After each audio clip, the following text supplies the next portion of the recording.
আমি গতকাল ভ্যাটের উপর একটি ছোট্ট ভিডিও দিয়েছিলাম। আজকে দ্বিতীয় স্তরের বিষয়টা ভিডিও নিয়ে আলোচনা করব। তো আপনাদের জানার জন্য বলছি, আমি পরিকল্পনা করেছি যে আমার ট্রেনিংয়ে আগত যেসব ছাত্রছাত্রীরা আমার থেকে ট্রেনিং শেষে চলে যান, তারা অন্যান্য ট্রেনারের যেসব ভিডিও থাকে তারা সেটা যেমন পান তেমন আমার কাছ থেকেও চান যে আমার লেকচারগুলো যেন ভিডিও আকারে প্রকাশ করি বা তাদের দেই।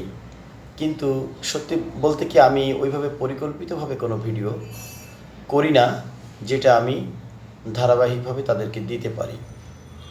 আর আমার লেকচারগুলো প্রাইভেট করারও কোনো চিন্তাভাবনা আমার নাই।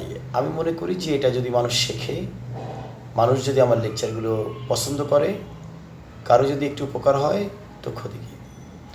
যাই হোক, আজকে আমরা দ্বিতীয় ভিডিওতে আলোচনা করব ভ্যাট আসলে কি। VAT is simply tax like income tax, excise tax, customs duty, toll, one kind of tax. You may think, what is revenue? Revenue means what is earned by government for his operating purpose. All money incoming in internal resources is called revenue.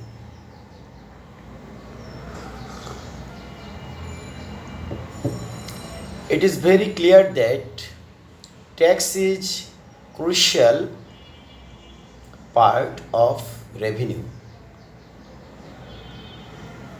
NBR is responsible for collect internal resources. As a result, income tax, VAT, customs duty, excise duty, supplementary duties, toll, fee, fine, penalty, these kinds of duties or tax, everything is government revenue. তো যাই হোক, আমরা আমার পড়ানোর ধরন এই রকমের। আমি ক্লাসে কিছু ইংরেজি বলি, কিছু বাংলা বলি। টানা বাংলা বলি না, আবার বাংলা টানা ইংরেজিও পড়াই না, ইংরেজিতে পড়াই না। যেহেতু বিষয়টা যারা আমাদের কাছে আসেন তারা সবাই ভালো ইংরেজি বোঝেন না, এই জন্য আবার আইনটা ইংরেজিতে কিছু টার্ম থাকে, সব মিলে ইংরেজি এবং বাংলা মিলেই পড়াতে হয়। তো আমরা তাহলে জানব যে ভ্যাট হলো ভ্যালু অ্যাডেড ট্যাক্স। আপনি দেখুন, ভ্যালু শব্দের মানে হচ্ছে মূল্য, অ্যাডেড শব্দের মানে হচ্ছে সংযোজন, অর্থাৎ যা কিছু সংযোগ করা হয়েছে। এখানে সংযোজন মানে অ্যাড, এটার ফার্স্ট রূপ অ্যাডেড। তাহলে ভ্যালু অ্যাডেড ট্যাক্স। শেষে আপনি লক্ষ্য করেন যে ট্যাক্স শব্দটা এখানে আছে, তার মানে ইনকাম ট্যাক্স যেমন একটা ট্যাক্স,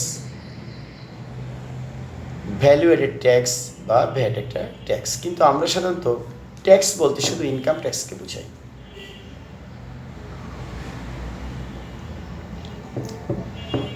তাহলে আমাদের আজকের ধারণা পরিষ্কার হওয়া উচিত যে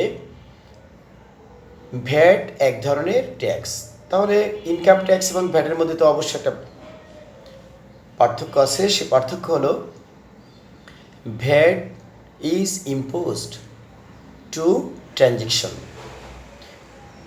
that is any kind of transaction, VAT is imposed to any kind of transaction.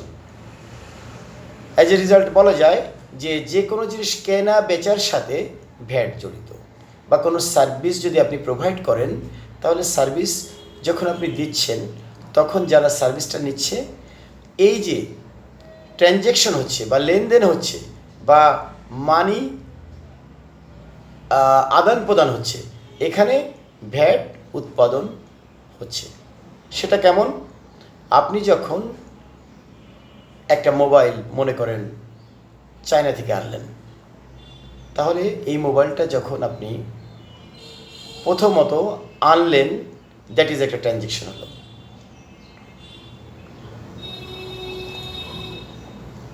এই ট্রানজ্যাকশনের পরে গভর্নমেন্ট পোর্ট থেকে বা বন্দর থেকে বা কাস্টমস কর্তৃপক্ষ একটা ভ্যাট আপনার কেটে রাখবে, যেহেতু আপনি আমদানি করলেন অথবা বিদেশ থেকে কিনে আনলেন।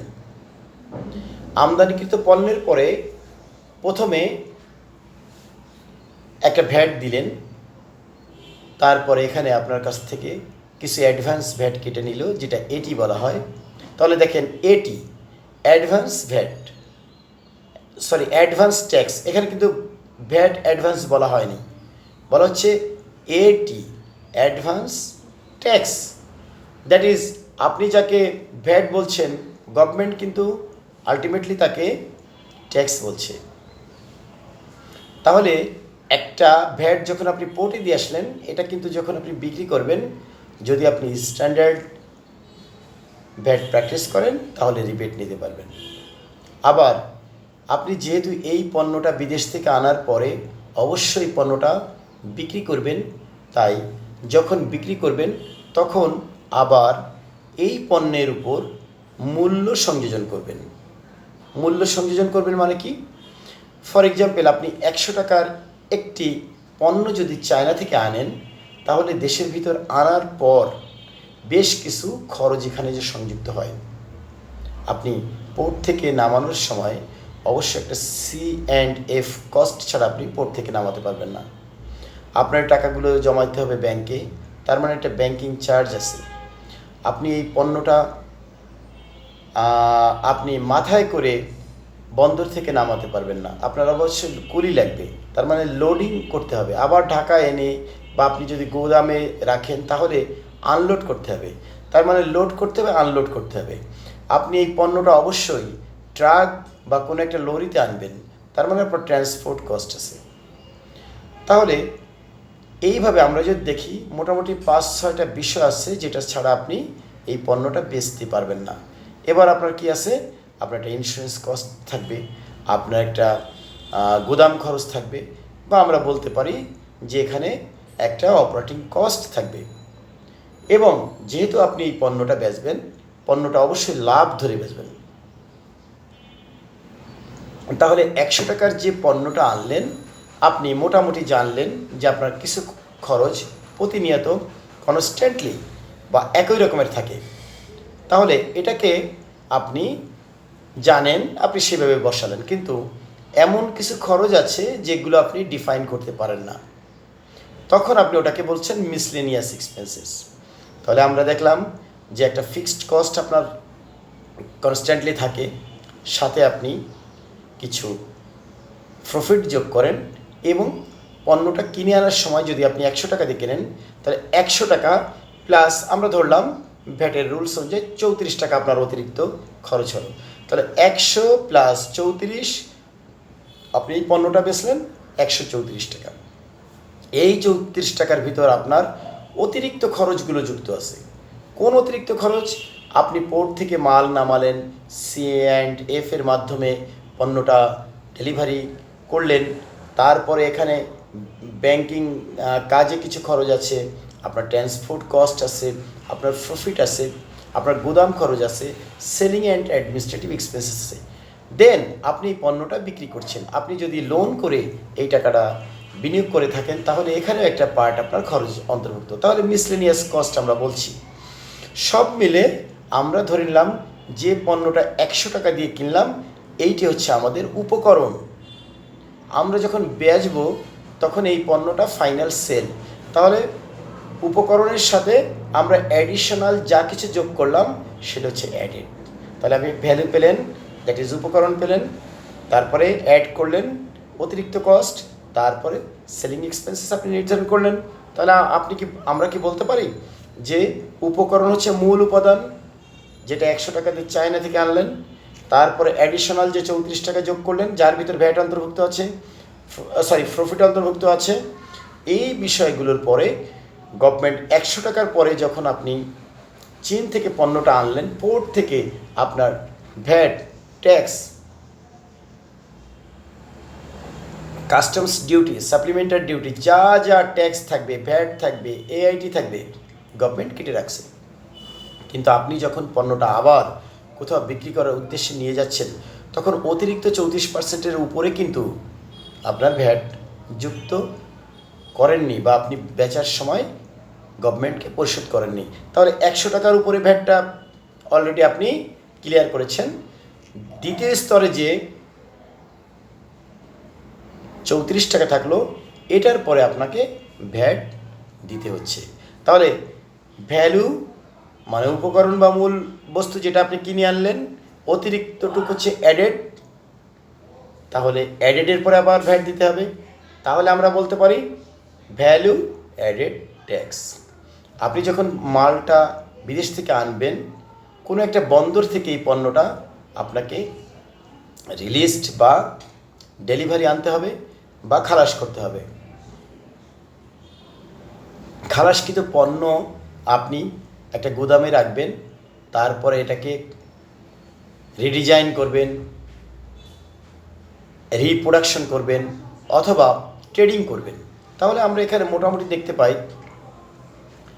পণ্যটা আনার সময় একটা বিল অফ এন্ট্রি জড়িত, যেখানে এলসির একটা পার্ট থাকে, একটা এইচএস কোডের ব্যাপার থাকে, তারপরে সিপিসি থাকে, তারপরে বন্দরের একটি কোড থাকে, ইম্পোর্টারের একটা পার্ট থাকে, এক্সপোর্টের একটা পার্ট থাকে, that is consignee, কনসাইনর, consignment, HS code, LC, তারপরে আপনার বিভিন্ন রকমের শুল্ক, যেমন supplementary duties, customs duties, VAT, value added tax, income tax, advance VAT বা এটি, এই যে বিষয়গুলো আপনাকে ভিতর থেকে বুঝতে হবে। আপনি যদি ভিতর থেকে এগুলো না বুঝেন, তাহলে ভ্যাটের কাজ করা বা কাজ শেখা খুবই মুশকিল। যাই হোক, আপনি ভ্যাট যখন পোর্ট থেকে দিয়ে পণ্যটা আপনার অফিসে আনবেন, আপনার একটা সেলস টিম কাজ করে। আপনি যে পণ্যটা 100 টাকা দিয়ে আনবেন, এই পণ্যটা বিক্রয়ের জন্য আপনাকে সর্বপ্রথম একটি মূল্য ডিক্লারেশন দিতে হবে। আমরা যেটাকে বলি ইনপুট আউটপুট কোএফিশিয়েন্ট ডিক্লারেশন। আবার এটাকে ভ্যাটের ভাষায় বলা যায় মুসুক 4.3 বা মূল্য ঘোষণা। একসময় এটাকে শুধু প্রাইস ডিক্লারেশন বলা হতো, কিন্তু বর্তমানে ভ্যাট আইনে প্রাইস ডিক্লারেশন না বলে আপনার ইনপুট আউটপুট কোএফিশিয়েন্ট ডিক্লারেশন বলা হচ্ছে।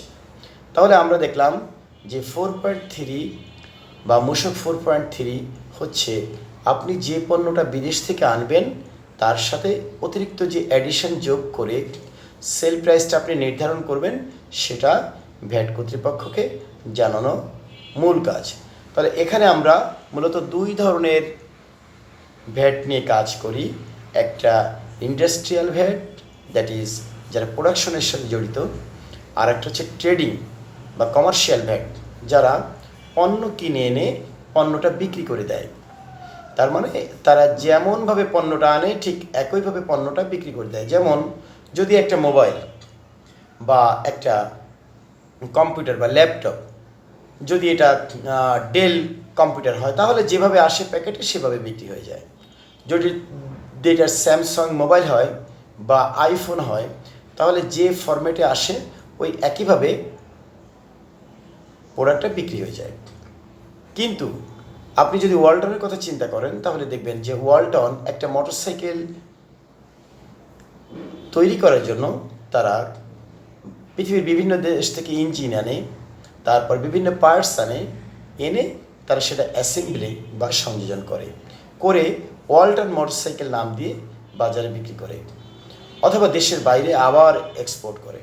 তাহলে আমরা জানলাম যে যেসব পণ্য বিদেশ থেকে এনে বা দেশের নিজস্ব এরিয়া থেকে কালেকশন করে কোনো কিছু উৎপাদন করে নতুন একটা ফরম্যাটে বিক্রয় করা হয়, সেটা হচ্ছে ইন্ডাস্ট্রিয়াল প্রসেস। এখানে যেহেতু কস্টিংটার পরিমাণ বেশি, এই জন্য গভর্নমেন্ট এখানে মোটামুটি 42 থেকে 60% বা আরও বেশি অ্যাডিশন চায়। আরেকটা কথা মনে রাখতে হবে, আপনার প্রোডাক্টের পরে যত এডিশন হবে তত গভর্নমেন্ট বেশি ভ্যাট পাবে। আপনার প্রোডাকশনে যত কস্ট কম দেখাবেন তত গভর্নমেন্ট কম ভ্যাট পাবে। এই জন্য আপনি যখন ট্রেডিংয়ে 34% বা তার নিচে মূল্য সংযোজন দিতে চাইবেন তখন ভ্যাট কর্তৃপক্ষ বলবে যে না, এটা আর একটু বাড়ান। এটাই হচ্ছে মূলত কারণ। এবং আপনি যে পণ্য বেচার ডিক্লারেশনটা দিবেন, এখানে আপনি যদি ফর এক্সাম্পল 100 যোগ 134 টাকা আপনি ডিক্লেয়ার দেন এক পিস পণ্যের বা কমোডিটি বা কোনো বস্তু, তাহলে আপনি সেখানে যদি ফ্র্যাকশন থাকে পয়েন্টের পরে 2 অঙ্ক রাখবেন। কেন রাখবেন? কারণ আপনি এক পিস পণ্যের সেলসের ডিক্লারেশন দিচ্ছেন, কত দামে বিক্রি করবেন, কিন্তু যতক্ষণ 7.5% আপ ডাউন না হবে আপনি কিন্তু নতুন করে আর প্রাইস ডিক্লারেশন দিচ্ছেন না। যে কারণে আপনি একটা কোয়ান্টিটির যে ফ্র্যাকশন, এটা সেলসের পরে একটা বড় ধরনের প্রভাব পড়ে। তাই সবসময় ভ্যাট ক্যালকুলেশনের সময় অবশ্যই পয়েন্টের পরে 2 অঙ্ক সবসময় গণ্য করতে হয়। তাহলে আমরা দেখলাম যে মোটামুটি ভ্যাটে দুটো স্তর নিয়ে কাজ করা হয়। একটা হচ্ছে ট্রেডিংটা আবার 2 রকমের থাকতে পারে। একটা লোকাল পণ্য কালেকশন করে লোকালে বিক্রি করা হয়, আর একটা ইম্পোর্ট করে দেশের ভিতর বেচা হয়। আরেকটা হচ্ছে আমরা দেখতে পাই যে ইম্পোর্ট করে এনে দেশের ভিতর প্রসেস করে পণ্য তৈরি করা হয়। যেমন আমরা দেখতে পাই মেঘনা গ্রুপ বা প্রাণ গ্রুপ, তারা বাইরে থেকে গম আমদানি করে বাংলাদেশে এনে এটা ক্রাস্ট করে এটারে আটা, ময়দা, সুজি, আবার এই আটা দিয়ে বিস্কুট, পাউরুটি, বিভিন্ন ধরনের পণ্য তৈরি করে।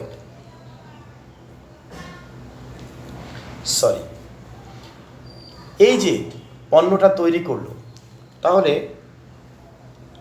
আনা হয়েছিল গম এনে যদি গম সরাসরি বিক্রি করা হয় তাহলে এটা হবে ট্রেডিং ব্যবসায় মূলত 6.2.1 বা চলতি হিসাব বা ক্রয় বিক্রয় বই একত্রে লেখা হয়। আর ম্যানুফ্যাকচারিংয়ে 6.1 ক্রয় বই ব্যবহার করা হয়। আর যেহেতু পণ্য আলাদা হয়ে যায়, এই জন্য ম্যানুফ্যাকচারিং করার পরে তখন আলাদা করে